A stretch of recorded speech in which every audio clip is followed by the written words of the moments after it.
काम बांधवडी काळ घातला तोडे तया माझे दंडवत कपी कुडी हनुमंत शरीर वज्र ऐसे कोणी ब्रह्मांड जो पूज्य तया माझे दंडवत कपी कुडी हनुमंत रामरायाच्या सेवका शरण आलो म्हणे तुका तया माझे दंडवत कपी कुडी हनुमंत पांडुरंगा करो प्रथम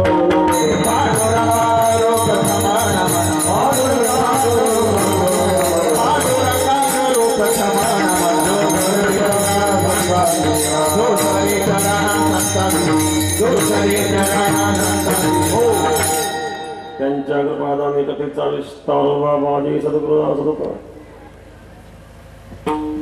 अतुलितमदनामं हे शैलाभदेहं दनुजनदशानं ज्ञानिनामग्रगण्यं सकलगुणनिधानं वानराणामधीशं रघुपतिप्रियभक्तं वातजातं नमामि।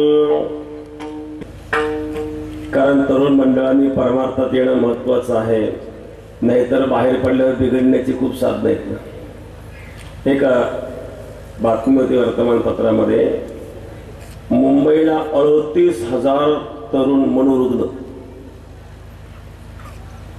म्हणजे तरुणांची बरं का, बाकीचे काय 38,000 तरुणांची संख्या निघाली मनोरुग्ण मुंबईमध्ये, एकट्या मुंबईत। संपूर्ण महाराष्ट्रात किती देशात किती सांगता येत नाही।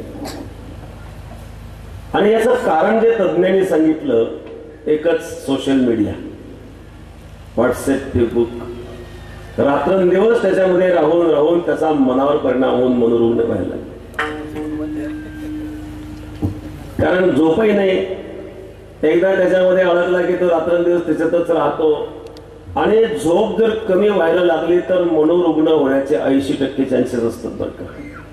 म्हणून नॉलेज ज्ञानेश्वर महाराज सांगतात, निद्रेही मानू दिजे अवसरे एके, एक वेळ त्या निद्रेलाही मान दिला पाहिजे। रात्र जर आपली त्यामध्ये गेली आणि लवकर आणि सकाळी जर आपण उशिरा उठलो, त्यामुळे सुद्धा रोग होतात।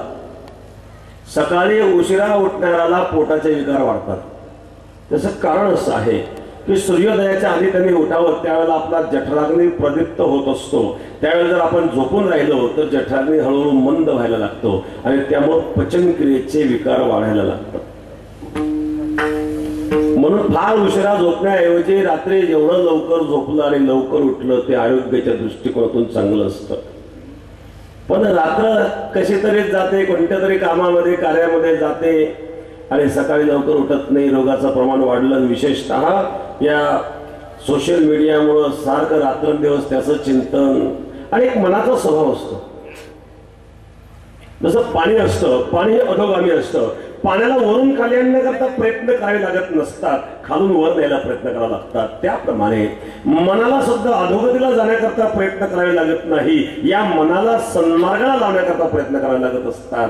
आणि मनाचा स्वभाव अधोगामी असल्यामुळं आणि मनुष्य स्वैराचारी बनल्यामुळं दिवसेंदिवस त्याचं पतन होत चाललेलं आहे।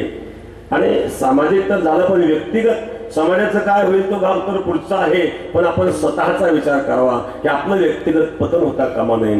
आणि या व्यक्तिगत पतनापासून वाचवण्याकरता आपल्याला एकच मार्ग आहे, तो मार्ग म्हणजे परमार्थ विठ्ठल।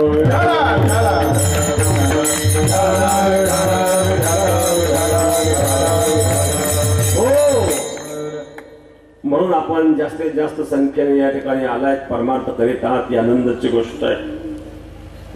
या ठिकाणी मूर्ती स्थापना, मंदिर सुंदर झालंय। मंदिर म्हटल्यानंतर 3 गोष्टी येतात, मंगलता, दिव्यता आणि रम्यता। म म्हणजे मंगलता, दी म्हणजे दिव्यता आणि र म्हणजे रम्यता। मंगल्य त्या ठिकाणी पवित्र असावं, त्यात दैवी शक्ती असावी। भावे विद्यते देव तस्मात् भावो हि कारणा, न काष्ठेन विद्यते देव न पाषाणेन मृण्मये, भावे विद्यते देव तस्मात् भावो हि कारणा।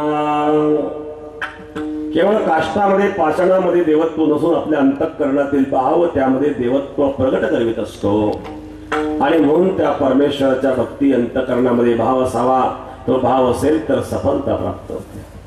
गीतेमध्ये भगवान सांगतात पत्रम पुष्पम फलम तोयम योमे भक्त्या प्रयच्छते. भक्तियुक्त अंतःकरणाने मला एक फळ अर्पण करा, एक फुल अर्पण करा, एक पाण्याचा बुंद अर्पण करा, मी त्याचा स्वीकार करतो. पण अंतःकरण भक्तियुक्त असावं. अंतःकरण जर भक्तियुक्त नसेल तर ट्रकभर फळं वाहा का टँकरभर पाणी वाहा का गाडीवर फुलं वाहा, तो संतुष्ट होणार नाही. कारण तो काही भिकार बोंबू नये तुमचे फळं खायला. तो तर परमात्मा आहे, सर्व समर्थ आहे. आणि म्हणून अंतःकरणामध्ये असणारा भाव महत्वाचा. देवा कारणे भावतो स्मात, देवा कारणे भावतो स्मात,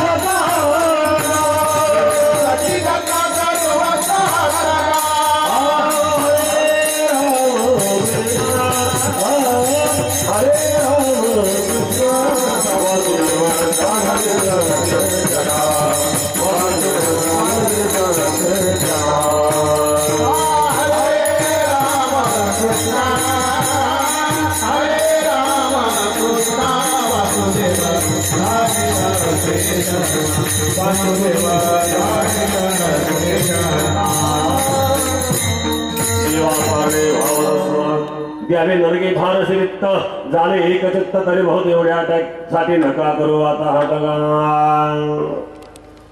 देव.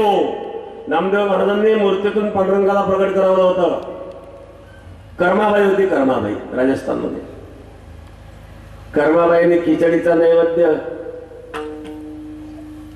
पिताजी कुठेतरी गेले, मुलीला सांगितलं भगवंताला नैवेद्य, खिचडी बनवली, नैवेद्य अर्पण केला. प्रभू खा ना.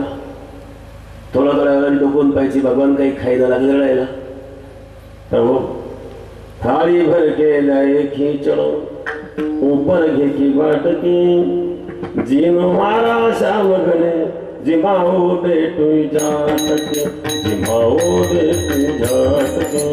थाळी भर के लाए खिचड़ो ऊपर घे की बाटकी, जीनो मारा श्याम गणे जिमाओ बेटू जाटके, जिमाओ बेटू जाटके. थाळी भर के लाए खिचड़ो ऊपर घे की बाटकी, जीनो मारा श्याम गणे जिमाओ बेटी जाटकी, जिमावे बेटी जाटकी. थाली भर के लाए खिचड़ो ऊपर घे की बाटकी, जीने मारा श्याम गणे जिमावे बेटी जाटकी, जिमावे बेटी जाटकी. बाबा मारो गाँव गयो है न जाने कब आएगो, बाबा मारो गाँव गयो है न जाने कब आएगो. ते कर्माबाई म्हणली माझे बाबा गावाला गेलेले आहेत, तू खा ना, माझ्या चावडत नाही का. बाबाच्या भरोश्यावर असेल, उपवासी असेल बरं का, खातो का नाही. ते कर्माबाई आग्रह करते, बाबा मारो गाँव गयो है न जाने कब आवेगो, उनके भरोसे बैठ रहे तो भूखे ही रह जाएगो. बाबा मारो गाँव गयो न जाने कब आएगो, उनके भरोसे बैठ रहे तो भूखे ही रह जाएगो.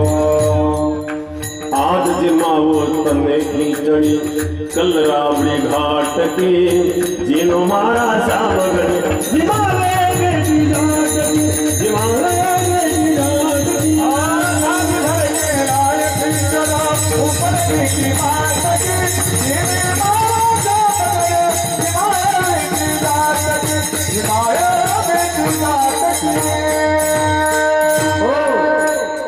कर्माबाई खिचडीचा नैवेद्य भगवंताला अर्पण केला. बाबा मारो गाव गयो है न जाने कब आवेगो, बाबाच्या असं म्हणलं मी मुके भरोसे बैठ रहे तो भूके ही रह जाएगो. आज जर तू खिचडी खाल्ली तर उद्या राबडी, घाटावरच्या गाईच्या दुधाची राबडी. आज जिमाओ तने खिचडी कलराबळी घाटकी जीनो मारा श्याम गणे जिमावे बेटी जाटकी जिमावे बेटी जाटकी. रडायला लागली ती का खात नाही? 5 वर्षाची बालिका होती. भगवान परमात्मा प्रगट झाले आणि खिचडी खाल्ली. कशामुळं? भावेत विद्यते देव तस्मात भाव ही कारणात. नामदेव महाराजांनी पांडुरंगाला प्रगट करून नैवेद्य भक्षण करायला लावला, कारण त्यांच्या अंतःकरणामध्ये असणारा भाव आहे. म्हणून भावेत विद्यते देव. मंदिर म्हटलं तर भाव असावा. मूर्ती स्थापना, हनुमान, गणेश मंदिर गणेशाचं वंदन लोक करतात. प्रथमतः गणेशाचं पूजन करून मग इतर देवतांचं पूजन केलं जातं. कारण गणेश एक तत्व आहे. आपल्या या संस्कृतीमध्ये हे जे देवतांच्या मूर्ती असतात त्याच्या पाठीमागं एक तत्वज्ञान असतं. बघा, गणेश म्हटल्यानंतर आपल्या डोळ्यासमोर दृश्य येतं. मोठे मोठे कान, लांब सोंड, भलं मोठं पोट, वाहन उंदीर. गणपतीचे कान मोठे असतात. याचा अर्थ काय? ज्याचे कान मोठे असतात तो विद्वान असतो. बरं का, एकमेकाचे कान तपासून पाहू नये. गणपतीचे कान किती मोठे आहेत? गणपतीचं एक नाव आहे शूर्पकर्ण. शूर्पकर्ण म्हणजे सुपासारखे कान. गणपतीचे कान हे सुपासारखे असतात. सुपाद्वारे आपण काय करतो? धान्यामध्ये जर केर असेल, केर मिश्रित धान्य असेल तर सुपाद्वारे आणि केर बाजूला करून धान्य सार रूपाने आपण बाजूला करतो. त्याप्रमाणे सार आणि असार यापैकी असाराचा त्याग करून सार ग्रहण करण्याचं सामर्थ्य ज्या कानांमध्ये आहे, ज्या श्रवणेंद्रियांमध्ये आहे, त्याला शूर्पकर्ण म्हणतात. म्हणून गणपतीचे सुपासारखे कान आहेत. म्हणून माणसाने मोठ्या कानाचा असावा, हलक्या कानाचा असू नये. लोक म्हणतात माणूस फार चांगला आहे पण जरा हलक्या कानाचा आहे. म्हणून मोठे कान असावे, ज्याचं श्रवण व्यापक असावं. मोठे कान याचा अर्थ श्रवण व्यापक असावं. दुसरी महत्वाची गोष्ट, गणपतीची लांब सोंड आहे. सोंड म्हणजे नाक. माणसाने लांब नाकाचं असतं चालतं, पण नकट्या नाकाचं असू नये, नाही का? इथं नाक शब्दाचा प्रतिष्ठा. लोक म्हणतात त्याला इकडे नाक आहे का? आमचे गणेशजी म्हणतात बघ माझं नाक. लांब नाक याचा अर्थ उंच प्रतिष्ठा. दुसरी महत्वाची गोष्ट, 2 मोठे मोठे दात आहेत गणपतीचे. खायचे दात वेगळे, दाखवायचे दात वेगळे. काहींचं घ्यायचं माप वेगळं, द्यायचं माप वेगळं असतं. बघा, आमच्या गणपतीचे सुद्धा खायचे दात आत आहे आणि बाहेरचे 2 मोठे ते दाखवायचे दात. व्यवहारामध्ये असंच असतं. याचा अर्थ असा आहे की शास्त्राची भाषा वक्र असते. शास्त्र बोलतं वेगळं आणि अर्थ निघतो वेगळा. म्हणून सर्वसामान्यांना शास्त्राची भाषा कळत नाही. मोठं उदार संपूर्ण ब्रह्मांड ज्याने उदरात साठवलेलं आहे. आणि गणपती वाहन का आहे? गणपतीचं उंदीर वाहन का आहे? तर उंदीर हा प्रयत्नवादी प्राणी आहे. बरं का, कधी तुम्ही पाहिलं का उंदीर 4-5 तास निवांत झोपला? उंदीर निवांत झोपत नाही. गणेश हे बुद्धीचे देवता आहे आणि उंदीर हा प्रयत्नवादी माणूस आहे. तसं प्रयत्नवादी माणसाला ज्ञान प्राप्त होत असतं, आळशी माणसाला ज्ञान प्राप्त होत नाही. म्हणून उंदरासारखं प्रयत्नवादी असावं, तेव्हा बुद्धीचे देवता गणेश प्रसन्न होते.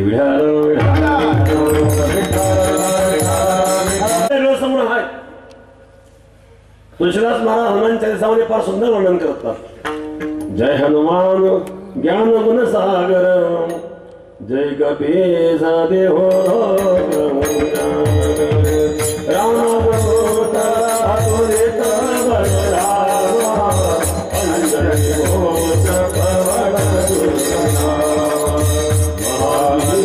Jai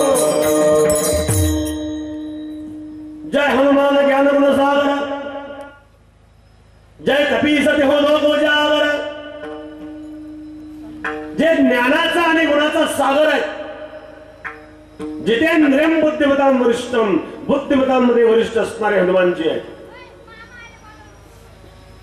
पण अभिमान नाही. ज्ञान आणि गुण हे एका ठिकाणी सापडतात का? कारण नवल अहंकाराचे गोठी, विशेष नलगे अज्ञाना पाठे, सज्ञानाचे झोमे कंठी, नाना संकटी नाचवे.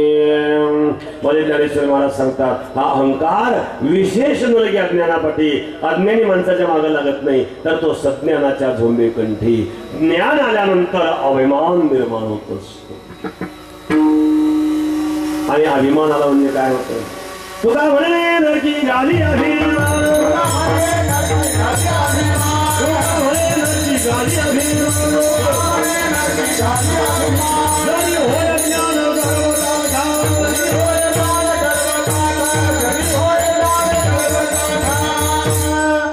ज्ञान असेल, गर्व असेल तर ते ज्ञान तुम्हाला नरकात घेऊन जाईल.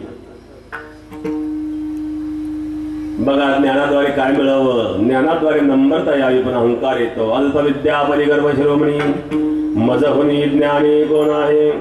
अंगी भरे ताठा कोणाचे मानिना, साधूचे हेळना सोय करी. काही असे ताठलेले असतात, कायम ताठलेलेच.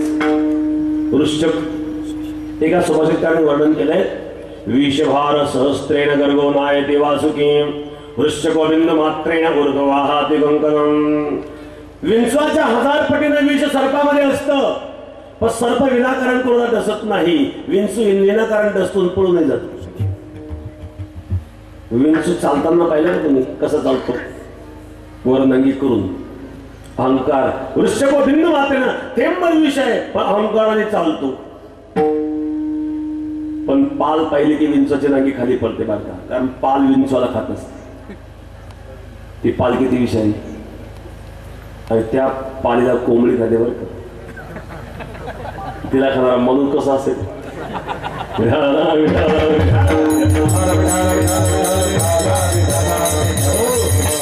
इथे नाही कोणी कोंबड्या खाणारे मला. वृश्चिको बिंदू मात्रेण ऊर्ध्ववाहाति कंकणम. थेंबर विष आहे, पण अहंकाराने फुगलेला असतो तो विंचू. आणि म्हणून ज्ञान आल्यानंतर अहंकार येतो, पण हनुमानजीचं तसं नाही. जय हनुमान ज्ञान गुण सागर, ज्ञानाच्या गुणाचे सागर आहे. ज्ञान आणि गुण दोन्ही गोष्टी एका ठिकाणी आहे.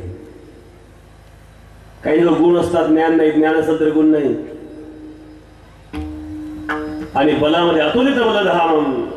पूर्वी हत्तीने बल मोजित होते बरं का. किती हत्तीचं बल? 1 हत्तीचं बल, 10 हत्तीचं बल, 100 हत्तीचं बल, 1000 हत्तीचं बल. आता बल मोजण्याचं माप आहे हॉर्स पॉवर, अश्वशक्ती. पूर्वी हत्तीच्या शक्तीने बल मोजलं जात होतं.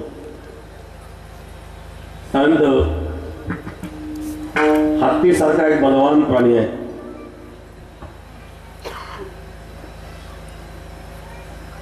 भीम होता. भीम 1000 हत्तीचं बल होतं भीमामध्ये. भीमाला अहंकार झाला बलाचा.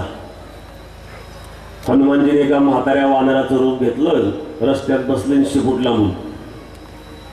समोरून भीम, ते मागळा काय शेपूट पसरून बसलाय, उचल शेपूट. हनुमानजी म्हणले, मला काही वस्तू नाही, म्हातारा तुझ्या हातात उचल. देवाला ते शेपूट काय जरा उचलला. 1 बोट लावलं तरी हाले ना, 2 बोटं लावलं तरी हाले ना, 4 बोटं लावले तरी हाले ना, दोन्ही हातात शेपूट लावलं तरी हाले ना. सगळी ताकद लावली तरी सुद्धा शेपूट हलत नाही. भीमाला वाटले साधारण वानर नाही. देवाने हात जोडले, प्रभू हनुमानजी शिवाय एवढी शक्ती कोणामध्ये असू शकत नाही. आणि हनुमानजी भीमासह प्रगट झाले.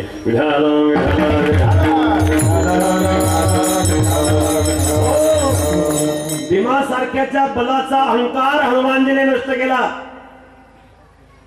कोणाला बलाचा अहंकार असेल तर जाऊन पहा. हनुमानजी समोर किती बलवान असला तरी खाली वाकावं लागतं, मान झुकवावी लागते. ते हनुमान आहेत. सर्व समर्थ असताना सेवाभाव आहेत ना. सेवा धर्मयोता, सेवा धर्मयोता, सेवा धर्मयोता,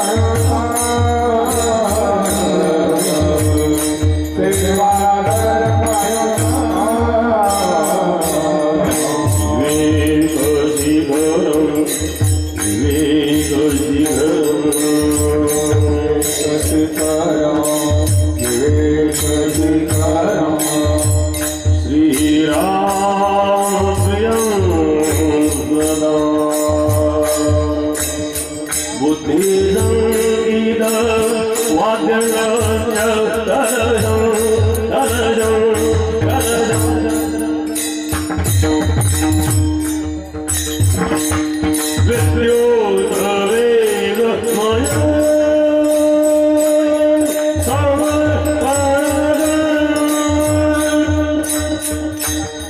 वंदे हनुमान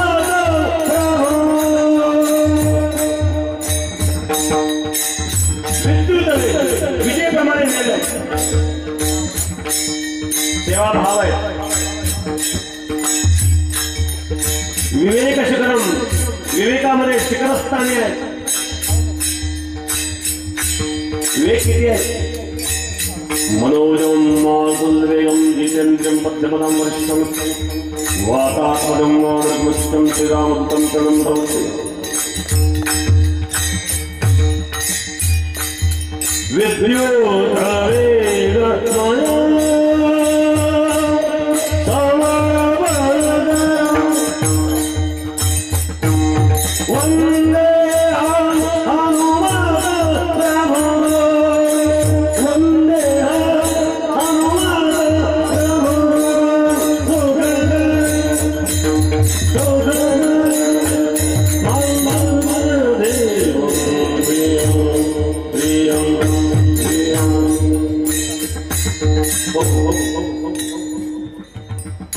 दासत्व निकट हनुमंते पैकिले म्हणून देखिले रामचरण.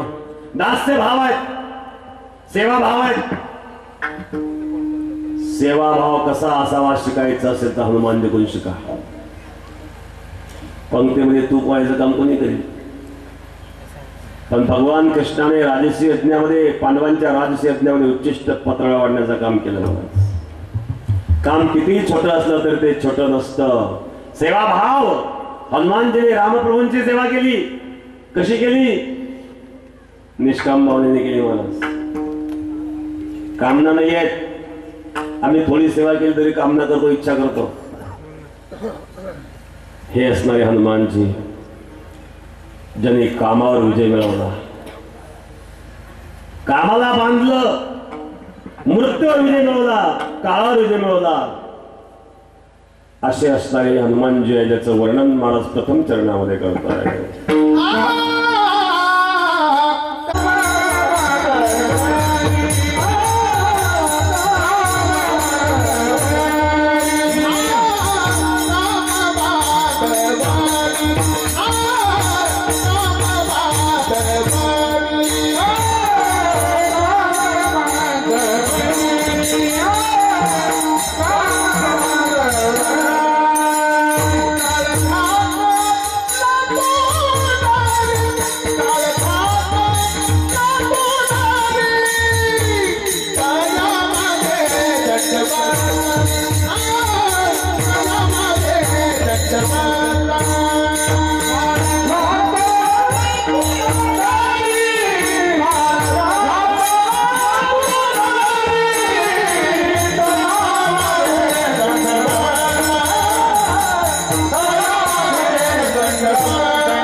इंद्रचंद्रादिकांना कामावर विजय मिळवता आला नाही.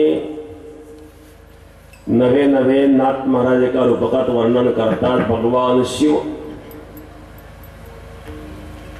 एकदा शिव पार्वतीचं भांडण झालं. संसारामध्ये होत असतात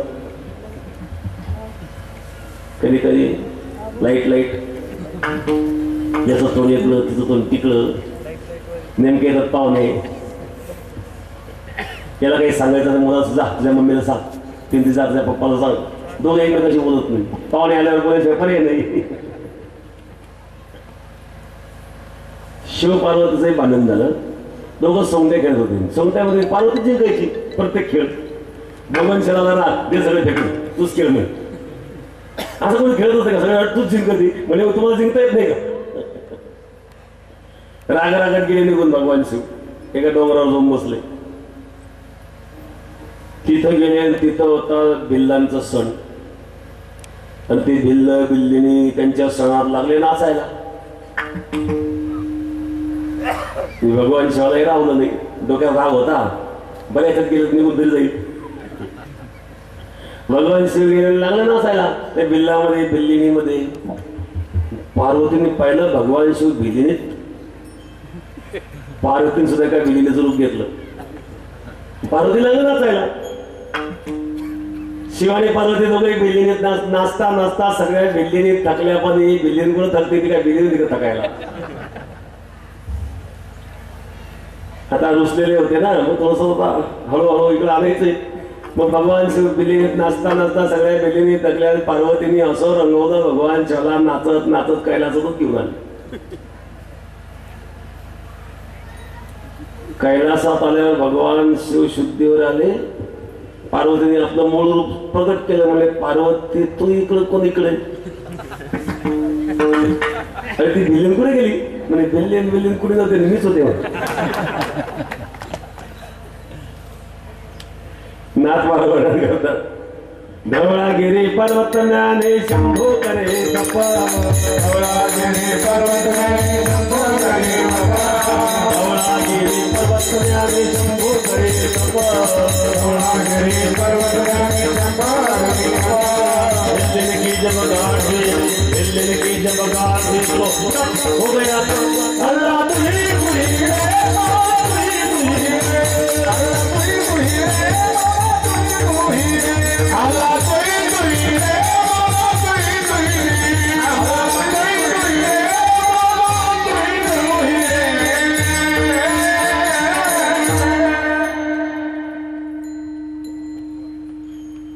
धवलागिरी पर्वत में शंभू करे तप, बिल्ली की जब गाढ़ हुई तो तप हो गया गप.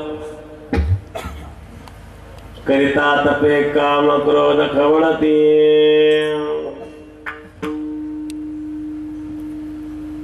बघा मोठ्या मोठ्यांना या कामावर विजय मिळवता आला नाही, पण हनुमानजीने काम बांधवडी काळ घातला तोडरी. कामावर विजय मिळवला, मृत्यूवर सुद्धा विजय मिळवला. अश्वत्थामा बलिर्व्यास हनुमांश्च विभीषण कृपा परशुरामश्च सप्तैते चिरंजीव विनः. 7 चिरंजीवांपैकी हनुमान आहेत, चिरंजीव आहेत, ज्यांनी मृत्यूवर विजय मिळवला, कामावर विजय मिळवला. महाराज सांगतात त्यांना मी दंडवत करतो द्वितीय चरणामध्ये.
दंडवत कपी कोळी हनुमंत.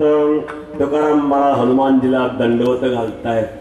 ज्यांनी कामावर विजय मिळवला, ज्यांनी काळावर विजय मिळवला आणि काय सेवा केली महाराज. मनुष्य शरीरामध्ये निष्काम सेवा होत नसते, म्हणून वानर शरीर धारण केलं. कारण झाडाचा पाला खाऊन रामाची सेवा केली, निष्काम सेवा आहे. माणूस कोण निष्काम सेवा करतो हो. जरी फुकट काम केलं तरी पोटाला भाकर तर खावीच लागेल, अंगाला कपडे तर लागणारच, राहायला घर तर लागेलच. मग फुकट गुरु काय काम झालं. फुकट काम केलं का, आमच्या भाकरीने खाल्ल्या का.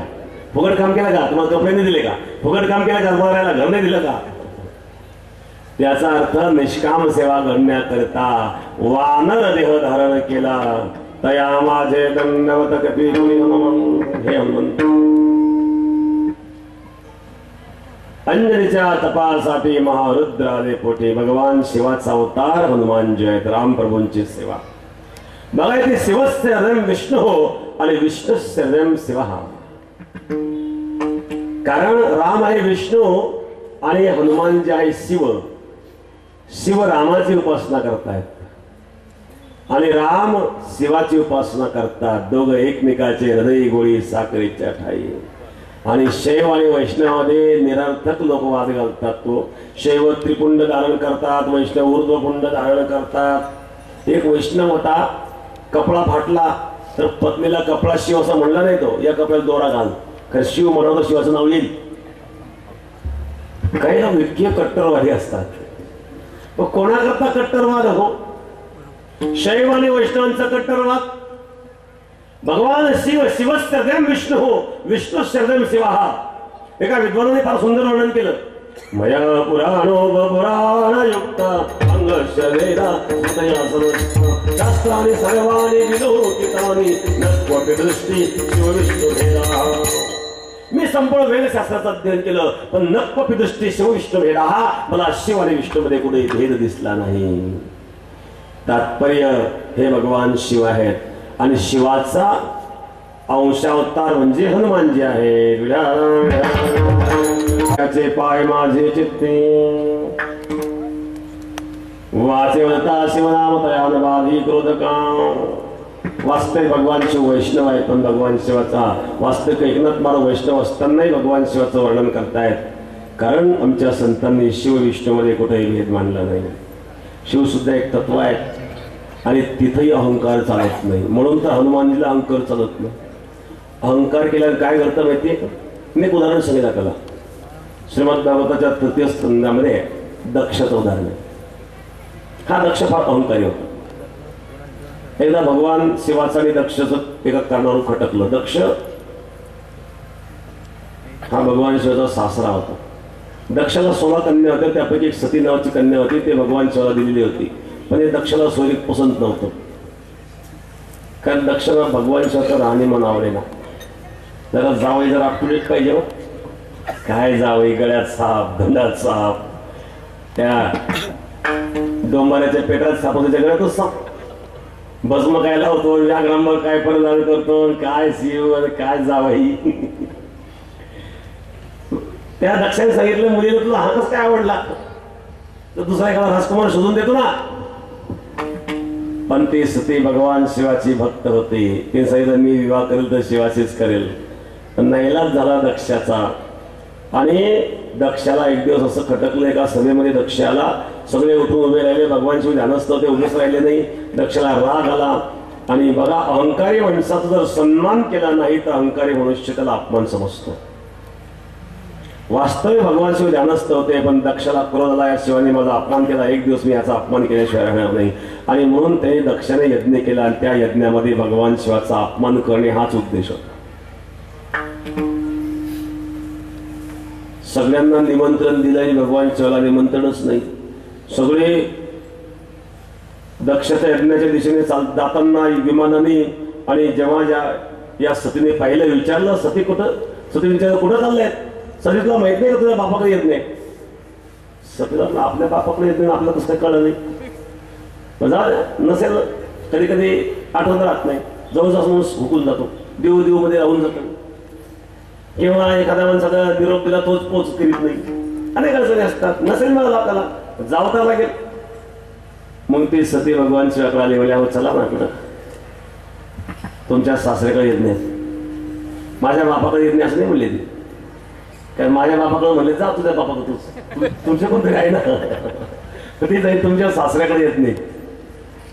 भगवान शिवने फार चांगला निरोप आणला. मग खरा तयारी, आपलं निमंत्रण नाही ना. त्याने मुलीला काही सासऱ्याकडे आपल्या माहेरी जायला निमंत्रण लागतं का? मुलीलाच माहेरी जायला निमंत्रण नसेल लागलं, पण जावई बिगा निमंत्रण येत असतो का? मुली कसं काय शक्य होईल? भगवान शिवाने सांगितलं सती आपल्याला जायचं नाही. सती म्हणले मी जाणार, भगवान शिव म्हणले जायचं नाही, सती म्हणले जाणार, भगवान शिव म्हणले जायचं नाही, सती म्हणले जाणार, जाणार तर जा. जा म्हटलं, सती म्हणली मिळाली परवानगी. आता काही परवानगी होती का? जा जा. निघाली सती, मधून मधून डोळे उघडून पार खरंच जाते काय. पुन्हा डोळे जाऊन गेले, पुन्हा जाऊन पुन्हा सती मागेले. का मागेले? जाण तो सांगितलं जायला, हे जरा मोकळे म्हणून सांगा जा, म्हणजे जाता येईल. भगवान सांगितले सती तुला माझा विरोध नाही, पण जिथं प्रेम नसेल तिथं जाऊ नये. प्रेम नसेल तिथं निमंत्रण दिलं तरी जाऊ नये, प्रेम असेल तिथे बिगर निमंत्रणाचं जावं. पण सती म्हणली माझ्या बापाचं प्रेम नाही असं तुम्ही कसं काय म्हणता. भगवान शिवाने सतीला समजावून सांगितलं तो घडलेला प्रकार. तरी सती ऐकायला तयारी सांगितलं बघ, जिथं आपलेच लोक आपला अपमान करतात तिथं दोन गोष्टी घडतात. एक तर तो अपमान आपल्याला पचवता आला पाहिजे, आणि तो पचवणं फार अवघड असतं. परक्याने केलेला अपमान पचवता येतो, पण आपलेच आपला अपमान करता येतो पचत नसतो. दोन गोष्टी घडतील, एक तर अपमान पचवता आला पाहिजे, नाहीतर जीवाचं काही बरं वाईट होण्याची शक्यता असते. म्हणून तू जाऊ नको असं माझं मत आहे. सतीने ऐकलं नाही. शेवटी सती दक्षच्या यज्ञामध्ये गेली आणि सतीला तिथं अपमानाला सामोरे जावं लागलं. सतीचा तिथं अपमान झाला, बहिणी हसत होत्या आणि कोणीही त्या सतीकडे सन्मानानं पाहत नव्हतं आणि तिला वाईट वाटलं. रामचरित मानसमध्ये फार सुंदर वर्णन केले.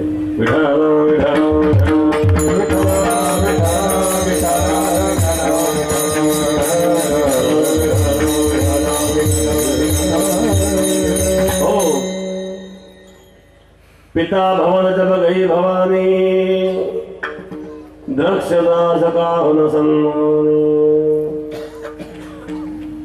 पिता भवन जब गई भवानी, पिता भवन जब गई भवानी, पिता भवन जब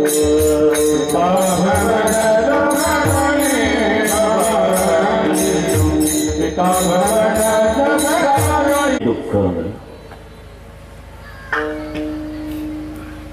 सगळ्यांची आसना आहेत, पण भगवान शिवाचं आसन नव्हतं. तिने पिताजीला विचारलं, पिताजी तुमच्या सर्व जावयांची आसनं आहेत ना, मग जरी माझे पती इथं आले नाही तरी त्यांचं आसन तुम्ही ते ठेवायला पाहिजे, मोकळी जागा पाहिजे होती.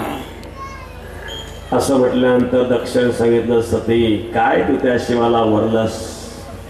श्मशाने श्वा क्रीडा स्पर्हा पेशाच्या सहचरा पिता भस्माने परसके कोटी परिग्रह अमंगल्यम शेलम. हा अमंगल स्मशानात काय राहतो, चिताभस्म काय धारण करतो. सतीने सांगितलं, पिताजींनी माझा अपमान सहन करेल, माझ्या पतीचा अपमान नाही सहन करू शकत. असं म्हटल्यानंतर सतीला क्रोध आला. सतीने आपला योगाग्नी भडकवला आणि सती जळायला लागली. धग धग धग धग सती जेव्हा जळायला लागली त्या यज्ञ मंडपामध्ये सगळे घाबरले. भगवान शिवाच्या शिवगणांनी यज्ञाचा उद्ध्वंस केला. शिवं मुखाम्भोज विकासनाय,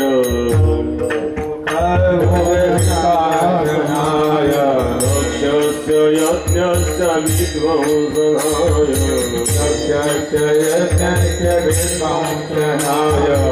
चन्द्रार्कवैश्वानरोचनाय तस्मै श्रीकाराय नमः शिवाय.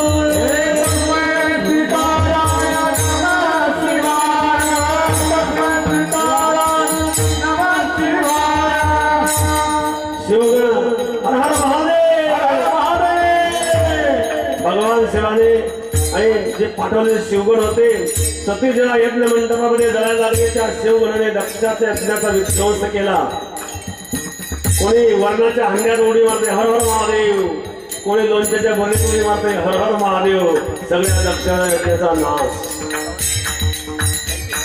ही बातमी जेव्हा भगवान शिवाला गेली, भगवान शिवाला क्रोध आला. भगवान शिवाने जपा जटा आपटली आणि त्या जटेतून एक वीर प्रगट झाले, वीरभद्र महाराज. वीरभद्र महाराज भगवान शिवाने वीरभद्राला आदेश केला दक्षाचा यज्ञाचा विध्वंस करण्याकरता, आणि दक्षाचा चरित्रेत झाला.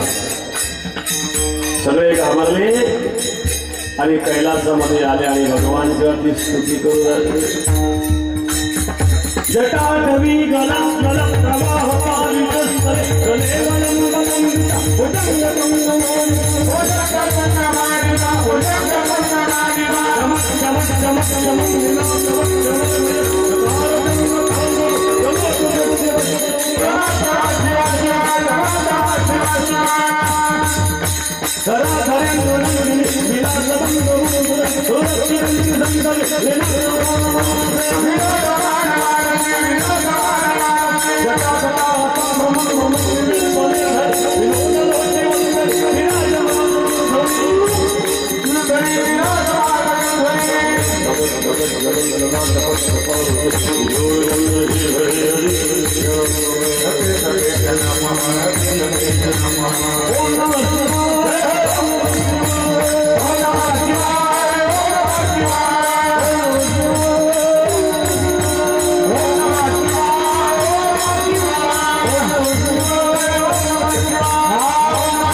भगवान शिवाचं ध्यान केलं, भगवान शिवाची स्तुती केली. भगवान शिवाने विचारलं इकडे कशा आलात? माझ्या यज्ञाचं निमंत्रण द्यायला आलो. का? यज्ञाचा विद्रोह झाला. कोणी केला? मी तुमच्या शिवगणांनी केला. म्हणजे का केला? म्हणजे सती जळून भस्म झाली. म्हणजे का भस्म झाली? म्हणजे तिचा अपमान झाला. मग आता यज्ञाचा विद्रोह झाला, मग निमंत्रण द्यायला यायचं. पूर्वी सुरुवातीला आलं असतं तर. पण भगवतशी म्हणले चला शेवटी तर सासरे आहेत ना, आता तर संपणार नाही ना. भगवान शिव गेले तर दक्षाचा शिरच्छेद झालेला होता आणि शिर जळून भस्म झालेलं होतं. मग दक्षला जिवंत कसं करायचं? बकऱ्याचं शिर दक्षाच्या धडाला जोडलं. Operation success. बघा आमचे भगवान शिव फार मोठे सर्जन होते बरं का. दळ माणसाचं शिर बकऱ्याचं तरी ऑपरेशन सक्सेस. पहिलं ऑपरेशन केलं गणपती बाप्पा, दळ माणसाचं शिर हत्तीचं तरी ऑपरेशन सक्सेस. पहिला प्रयोग मुलावर केला आणि दुसरा सासऱ्यावर केला. प्रयोग घरातल्या घरात केल्यावर नको बाहेर आपल्याला. दक्षाला बकऱ्याचं शिर का लागलं? बकरा अहंकारी प्राणी. बकरा जीवनभर म्या म्या करतो. म्या म्या म्हणजे मी करतो. जो जीवनभर म्या म्या करतो ना, म्हणजे मी करतो, तो पुढच्या जन्मात बकरा होतो बरं का.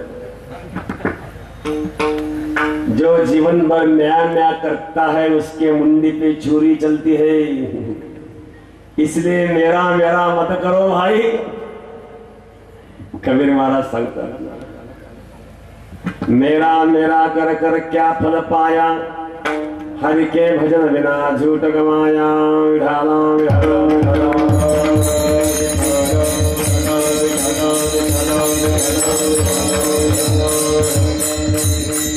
हरि बोलो भाई, हरि बोलो भाई, हरि बोलो भाई, हरि बोलो भाई, हरि बोलो भाई, हरि बोलो भाई, हरि बोलो भाई, हरि बोलो भाई. हरि नाम बोले वाको राम सुहाए, हरि नाम बोले वाको राम सुहाए. हरि बोलो भाई, हरि बोलो हरि बोलो भाई, हरि बोलो भाई, हरि बोलो भाई, हरि राम बोलो बाबूरा मधुराई. हरि बोलो भाई, हरि बोलो भाई, हरि बोलो भाई, हरि बोलो भाई. मेरा कर क्या फल पाया, मेरा कर